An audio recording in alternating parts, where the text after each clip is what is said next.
तुम्हारे सिवा कोई हमारा नहीं है, तुम्हारे सिवा कोई हमारा नहीं है। चले क्यों गए श्याम दीवाना बना के,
लोग ये नहीं सोचेंगे कि साउंड सिस्टम खराब है, लोग ये सोचेंगे कि ये लोग जो रखे हैं ना सामान केवल प्रदर्शनी में लगाए हैं, बस ये नहीं सोचेंगे। ये तय है और देख लेना, यही बात होगी। लोग ये नहीं कहेंगे कि गलती इन लोगों की है, गलती हमारी ही मानी जाएगी।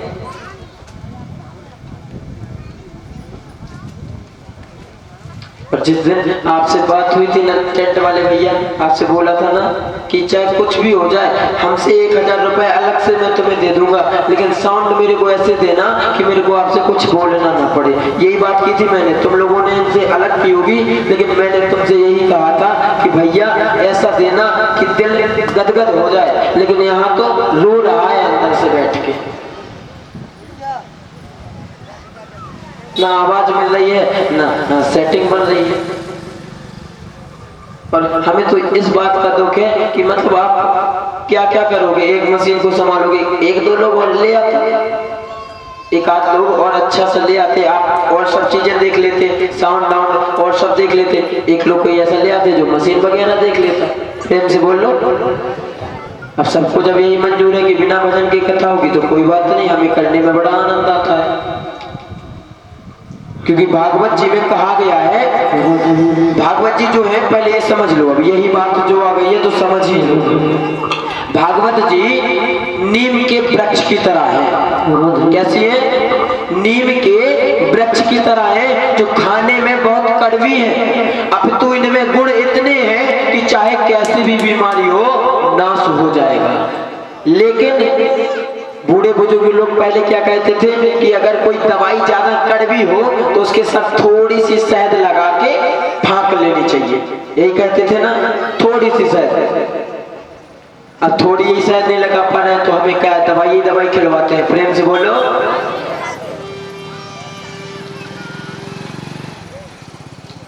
बोलिए, ये जो अजामिल है ये इतने उत्तम कुल से थे, फिर भी ये ऐसी कुसंग में क्यों पड़े? बोले कुछ कर्म ऐसे होते हैं जिनका प्रावधान आपको भोगना ही पड़ता है, चाहे कुछ भी हो, कर्मों का फल आपको भोगना ही पड़ता है। इसीलिए तो गीता जी में कहा गया है, श्रीमद् भगवत गीता में कहा गया है, कर्मण्येवाधिकारस्ते मा फलेषु कदाचन, कर्मण्येवाधिकारस्ते मा फलेषु कदाचन। कर्म करो, अब तुम फल की इच्छा मत करो। ठाकुर साहब, फल देने वाला कोई और है। कर्म आप ऐसे करो कि फल आपको अच्छा वाला मिले, उत्तम। कर्म ऐसे ना करो कि फल आपको कड़वा मिल जाए। प्रेम से बोलो। अजामिल जो थे, इनके कुछ कर्म ऐसे थे कि ये कुसंग में पड़े। कुसंग में पड़े तो उस स्त्री ने इनसे धन की अपेक्षा की। धन संतानाम स्त्री गणोस्त सर्व। और जब धन की अपेक्षा की, इनके पास कोई साधन ना आया कमाने का, तो इनने लोगों को मारना आरंभ कर दिया। भवेमिता सर्वस्तेन सर्वात्मा सर्वदेवादिनापतिम् यदस्तेवा गुणोसीदं शीलानि ततो विवा शरीरान्ते राजनो न सर्वस्तीव योदिव। अजामिल ने लोगों को मारना आरंभ किया। और एक बात सुनी होगी आपने, पुण्य से पुण्य बढ़ता है और पाप से पाप बढ़ता है। बूढ़े पुराने लोग कहते हैं कि जहाँ धन ज्यादा होता है वहाँ धन जल्दी से आता है, और जिसके पास गरीबी होती है वो और गरीब होता चला जाता है। प्रेम से बोलो। अजामिल ने जब लोगों को मारा तो उनसे धन छीनना आरंभ किया। धीरे धीरे वह इतना खतरनाक बन गया कि राह के निकलने वाले प्रत्येक व्यक्ति जो उसकी नजर के सामने आ गए, समझ लो कि वो गोविंदाय नमो नमः हो गए। प्रेम से बोलो। बोलो ना बेटा, राधे राधे। जो भी आ गए वो गए। समय बीता, चतुर्मास आया।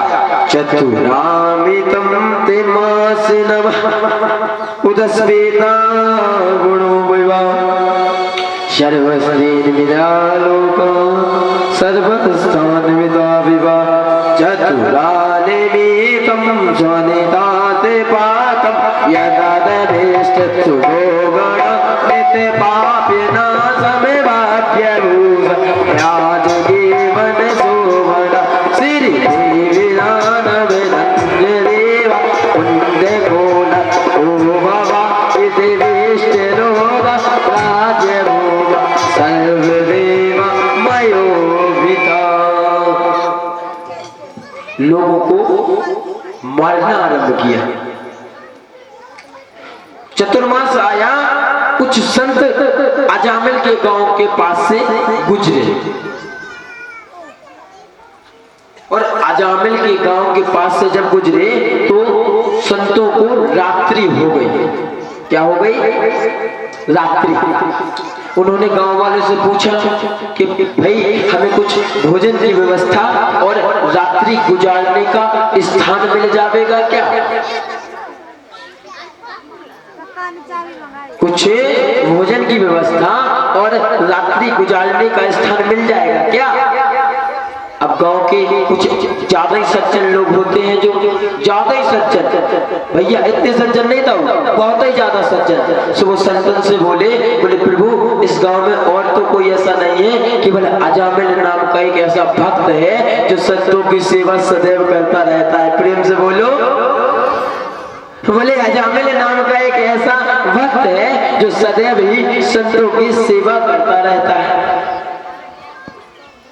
संत अजामिल के घर पहुंच गए। भाग्य की बात कि अजामिल था नहीं, वही स्त्री उसके घर में थी। संतों को देखा तो किसी कर्मवश उसके पुण्य उदय हो गए, और उन्होंने संतों से कहा कि महाराज यहाँ पे भोजन पानी की व्यवस्था नहीं हो सकती, यहाँ पे तो केवल और केवल लोगों की गोविंदाय नमो नमः होने की व्यवस्था होती है। प्रेम से बोलो। सो आप ऐसा करो कि यथा समय शीघ्र यहाँ से निकल जाओ। बोले बेटी केवल एक रात और कुछ सामग्री की आवश्यकता है, संत आए हैं, यदि यही ना कर पाओ, यदि यही ना कर पाओ तो कैसा जीवन।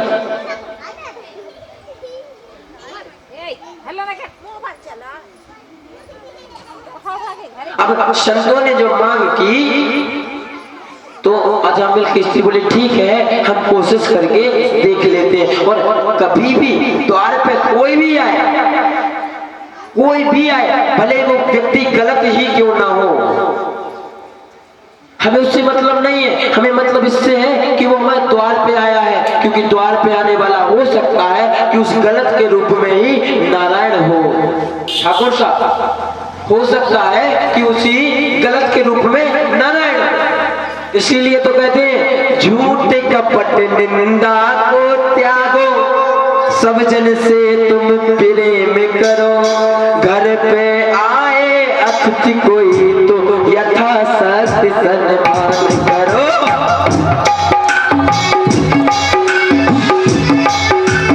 क्योंकि पता नहीं किस रूप में आकर नारायण मिल जाएगा, पता नहीं किस रूप में आकर नारायण मिल जाएगा। निर्मल मन के दर्पण में वह राम के गुण को गाएगा, पता नहीं किस रूप में आकर नारायण मिल जाएगा। निर्मल मन के दर्पण राम के गुण को गाएगा। अब आपकी गलती न माने में कोई बात नहीं, आपकी कोई गलती नहीं है, पता है, हम भी ऐसे ही हो रहे हैं हर बार, परेशान ना हो, प्रेम से बोलो। संत या कोई और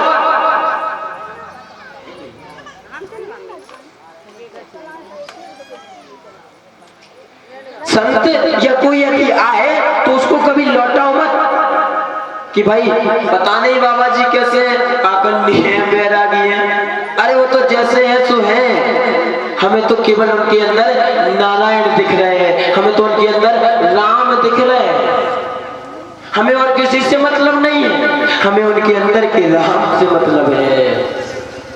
क्योंकि हमें एक ही सूत्र अपनाना चाहिए, कौन सा? सिया राम मैं सब जग जानी,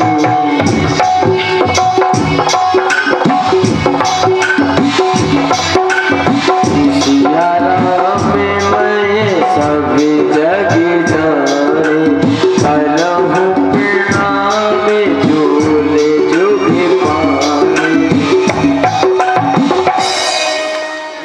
सबको सिया राम के समान समझना चाहिए।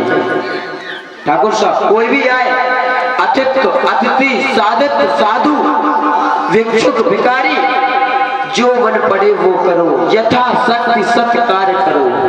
घर में आए अतिथि कोई तो यथाशक्ति सत्कार करो।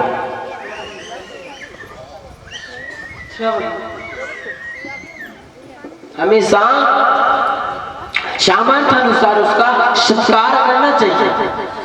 और अजामिल की जो स्त्री थी उसने कहा आप रुको, हम व्यवस्था करते हैं। इतने में आ गए अजामिल, ये जामिलो भवताते शरणम शीघ्र तो। अब जब अजामिल आए जिन्होंने कहा भाई आप कौन? बोले हम संत हैं, चतुर्मास के लिए वज्र का आश्रम जा रहे हैं, कुछ भोजन पानी की व्यवस्था हो जाती। बोले शुक्र करो कि आप हमारी धर्म पत्नी के सामने खड़े हो, वरना अभी तक आप हमारे भोजन बन जाते। प्रेम से बोलो। अजामिल ने मारने की कोशिश की तो अजामिल की उस स्त्री ने रोक दिया। और होम मिनिस्ट्री में बहुत पावर होती है, प्रेम से बोलो। अगर होम मिनिस्टर किसी कार्य को रोक दे फिर क्या दम के कोई कर जाए, प्रेम से बोलो। लेकिन यहाँ की माता नहीं रुकती, यहाँ की माता है तो जो करना सो करो। ये तो पिछली कथा की माता ऐसी थी, प्रेम से बोलो। नहीं है ना कोई ऐसा, बताओ ना। हाँ यहाँ नहीं है ठाकुर साहब, यहाँ नहीं है कोई ऐसा। अब हुआ क्या कि उन्होंने संतों ने भोजन बनाए, प्रसाद पाया और विचार किया कि हमने इसके घर का प्रसाद पाया है तो हमें कुछ इसे प्रदान कर देना चाहिए, क्योंकि संत यदि कुछ लेता है तो उसके बदले में जरूर कुछ देता है। संत की परिभाषा क्या है, संत को समझो। एक बार की बात, एक महाराज जी गंगा जी के तट पे प्रतिदिन स्नान करते थे। एक दिन क्या हुआ, कोई मनुष्य जिसकी बुद्धि खराब थी, कुबुद्धि थी उसकी, संत स्नान करके आए और वो बार बार थूक दे, संत स्नान करके आए वो बार बार थूक दे, फिर स्नान करके आए फिर थूके, फिर स्नान करके आए फिर थूके, ऐसे 100 बार हुआ, 99 बार हुआ। और 100वीं बार जब संत स्नान करके आए तो वो व्यक्ति भी पैरों में गिर गया, बोले प्रभु हम क्षमा चाहते हैं, हमसे बहुत बड़ी भूल हो गई। संत मुस्कुराकर बोले भैया भूल आपसे नहीं हुई, बोले फिर, बोले हमारे कर्म अच्छे हैं, हमारे भाग्योदय हो गए हैं कि आपने थूका, इसकी वजह से आज हमें एक ही दिन में 100 बार गंगा में स्नान करने को मिला। संत ऐसे होते हैं।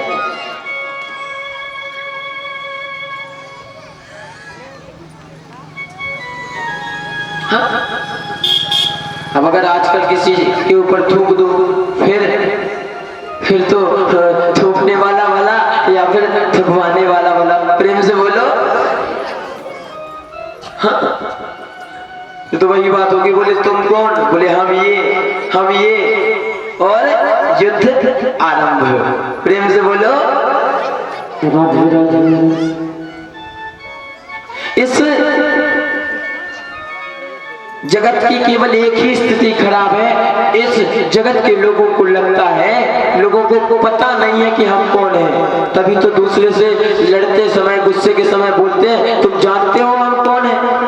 अब भाई तुम कौन हो हमें क्या पता, बस भूल जाते कि हम कौन हैं, ये भूल जाते कि हम राम के दास हैं, राम के सेवक हैं, कृष्ण के भक्त हैं। अब यही भूल जाओगे तो फिर लड़ाइयां तो होंगी ही होंगी। प्रेम से बोलो।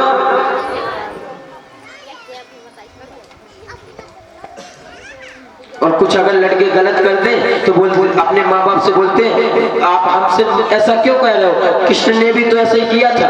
हाँ कृष्ण ने तो 8 दिन की अवस्था में पूतनाएं मारो, तू मार के बताए दे। छोटी सी उम्र में गोवर्धन को उठा दियो तो तू 8 किलो के पत्थर उठा दे। या मैं कृष्ण की बराबरी कोई ना कह रहे हो, बाकी हर चीज में कृष्ण की बराबरी सब चाहिए। प्रेम से बोलो। संतों ने विचार किया कि हमने इसके घर का अन्न खाया है तो हमें कुछ देना चाहिए। जाते समय संतों ने कहा अजामिल तुम्हारे कितने पुत्र हैं?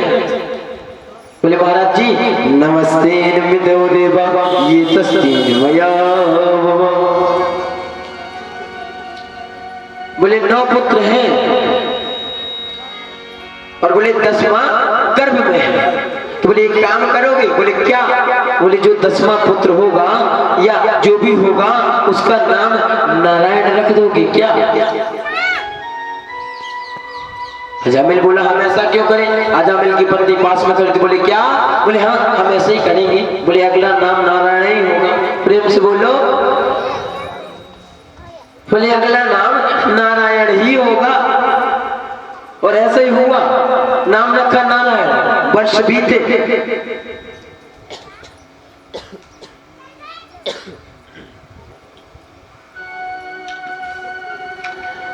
वह जब बालक थोड़ा सा बड़ा हो गया तो एक बार की बात अजामिल बीमार पड़ गया। अजामिल बीमार पड़ गया, यम के दूत इसे लेने के लिए आए और जब यम के दूत लेने के लिए आए तो उनको देख करके ये डरा। इसने देखा आस में कोई नहीं, पास में कोई नहीं, केवल छोटा वाला बेटा पास में खेल रहा है। चिल्ला के बोलने लगा अरे नारायण बचाओ, नारायण बचाओ। वह ना सुने, पुनः बोला अरे नारायण बचा लो। और जैसे ही इतना बोला, यम के दूतों के पास नारायण के पार्षद आकर के खड़े हो गए। बोले आप कौन? बोले हम नारायण के पार्षद। बोले क्यों? बोले इसने अंत समय में मुझे पुकारा है, इसने अंत समय में मुझे पुकारा है, और जो अंत समय में मुझे पुकारता है वो मेरा हो जाता है। अंते यामति सहगति, अंते यामति सहगति।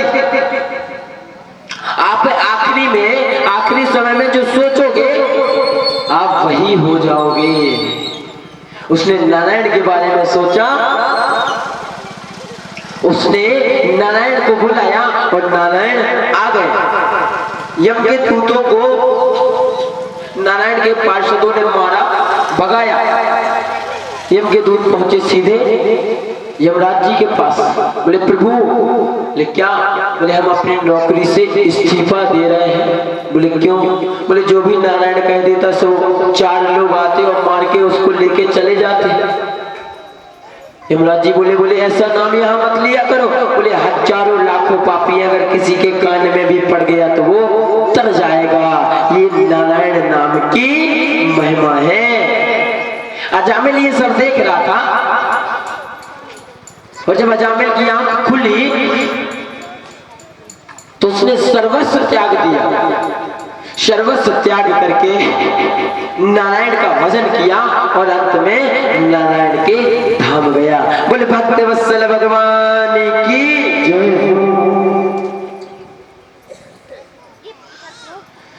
उदिश्चान्वितो लोक सर्वस्तिमयोमितो यदस्ति भानते लोकः रूपस्तेन्वितो विभव। ये यथा प्रपद्येयं तत्मेधावजाम्यहं तं सेना निहदिदानीं ततो नवाय ते नमः। प्रपद्येया तस्य योगेन मना विष्णुदेवेशते ध्यानं कृष्णे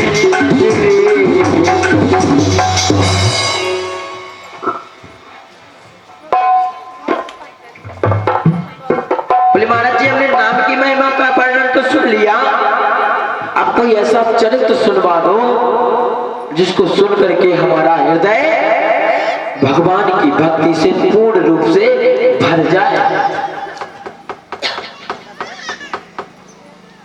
भगवान की भक्ति से हमारा संपूर्ण हृदय भर जाए। सर्वस्तेन्वितो लोकः येदानमयोमितो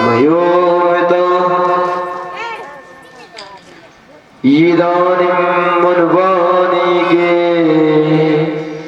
शरस्तेन्वितो विभव।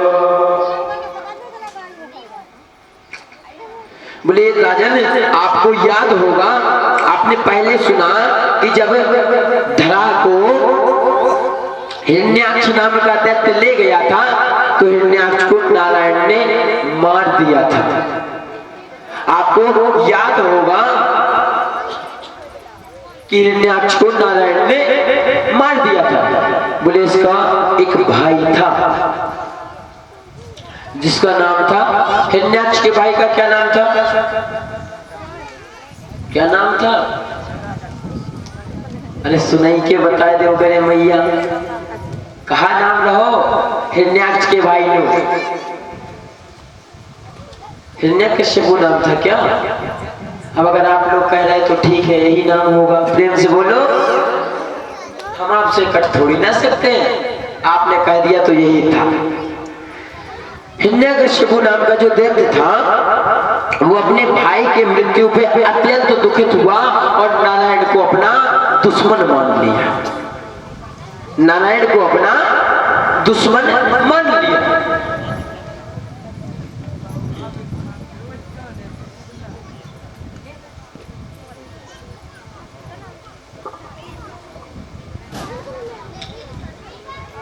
बोले बाके बिहारी लाल की जय। राधे राधे।